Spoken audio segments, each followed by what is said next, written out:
आज हम जानेंगे जैनिज़्म, जैन धर्म या जैन आगम शास्त्रों के आधार पर कभी कभी दिन बड़ा और रात छोटी होती है, तो कभी कभी रात छोटी और दिन बड़ा होता है। तो इसके पीछे क्या कारण है, क्या कहते हैं जैन शास्त्र, वो आज हम जानेंगे भगवान महावीर के साक्षात ज्ञान से आज की इस वीडियो में। आगे बढ़ने से पहले अगर आप चैनल पर नए हैं तो सब्सक्राइब कर दें और वीडियो को लाइक शेयर।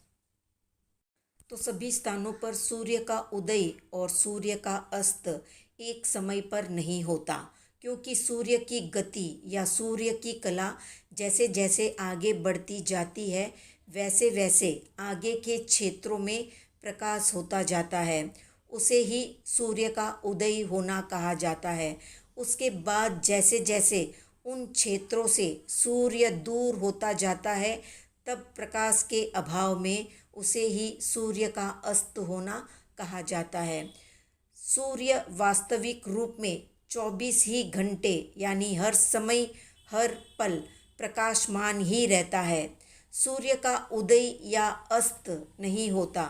जब सूर्य दूर चला जाता है तब लोग उसे अस्त, सूरज अस्त हो गया, इस तरह से कहते हैं। और जब सूर्य को देखते हैं तो सूर्य उदय हो गया, इस तरह से कहा जाता है।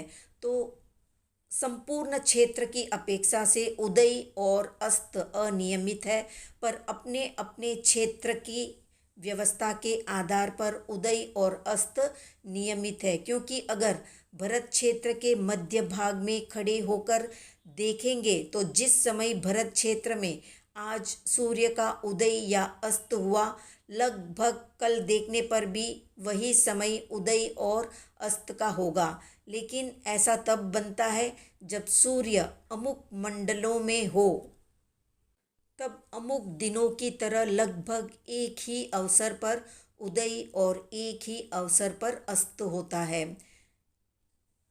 उसके बाद वो सूर्य जब अन्य अन्य मंडलों में जैसे जैसे प्रवेश करता जाता है वैसे वैसे उदय अस्त काल में हमेशा घट और बढ़ यानी घटना और बढ़ना होता रहता है। जब सूर्य सर्व आभ्यंतर मंडल में होता है तब उदय यानी सूर्य का उदय जल्दी होता है और अस्त देरी से होता है, जिससे दिन बड़ा और रात छोटी होती है। और जब सूर्य सर्व बाह्य मंडल में होता है तब उदय देरी से होता है और अस्त जल्दी हो जाता है, जिससे दिन छोटा और रात बड़ी होती है। सूर्य के उदय अस्त के अनियमितपन से ही दिन और रात्रि की अनियमितता रहती है।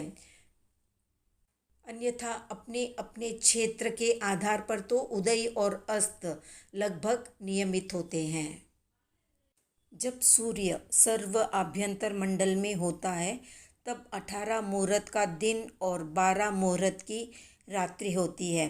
फिर सर्व आभ्यंतर मंडल से सर्व बाहरी मंडल तक जाने में 183 दिन लगते हैं। उस समय 6 मुहूर्त की हानि वृद्धि होने से सर्व बाह्य मंडल में 12 मुहूर्त का दिन और 18 मुहूर्त की रात्रि होती है।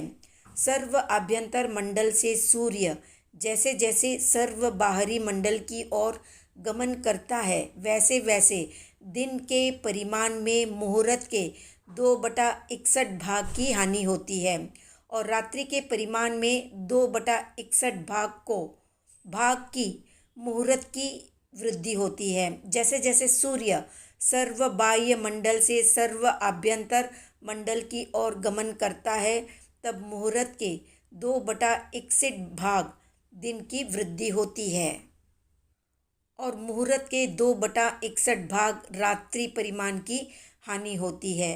प्रथम 6 महीने में दिन घटता है और रात्रि बढ़ती है। दूसरे 6 महीने में दिन बढ़ता है और रात्रि घटती है। इस हानि और वृद्धि का परिमाण प्रति मंडल के अंतर पर मुहूर्त के 2/61 भाग प्रमाण होता है। अब जानते हैं कि जम्बू द्वीप में रात और दिन कहाँ किस समय होते हैं।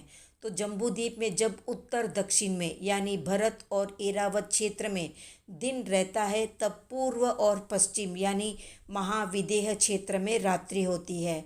और जब पूर्व और पश्चिम यानी महाविदेह क्षेत्र में दिन होता है, तब उत्तर दक्षिण यानी भरत एरावत क्षेत्र में रात्रि होती है। उत्तर दक्षिण में जब उत्कृष्ट दिनमान होता है, तब पूर्व पश्चिम में जगन्य रात्रि होती है। और जब पूर्व पश्चिम में यानी जब महाविदेह क्षेत्र में उत्कृष्ट दिन होता है, तब उत्तर दक्षिण में यानी भरत एरावत में जगन्य रात्रि होती है। सभी क्षेत्रों में रात और दिन का मान प्रमाण समान होता है, सिर्फ अवस्थान में फर्क रहता है। सभी क्षेत्रों में सभी काल में अहोरात्र का प्रमाण 30 मुहूर्त का ही होता है, इससे कम का नहीं होता, पर दिन रात्रि के अवस्थान में फर्क रहता है। तो ये थी संक्षिप्त जानकारी। आज का प्रश्न है, कुल कितने मेरू पर्वत है 2.5 द्वीप में? कमेंट में बताएं। वीडियो पसंद आया तो वीडियो को हाइप करें, लाइक करें, शेयर करें, सब्सक्राइब करें। अब आप हमारे व्हाट्सएप ग्रुप से भी जुड़ सकते हैं। हमारे चैनल के नए मेंबर अमूल मुथाजी तीर्थंकर आगमवाणी चैनल की मेंबरशिप में आपका स्वागत है।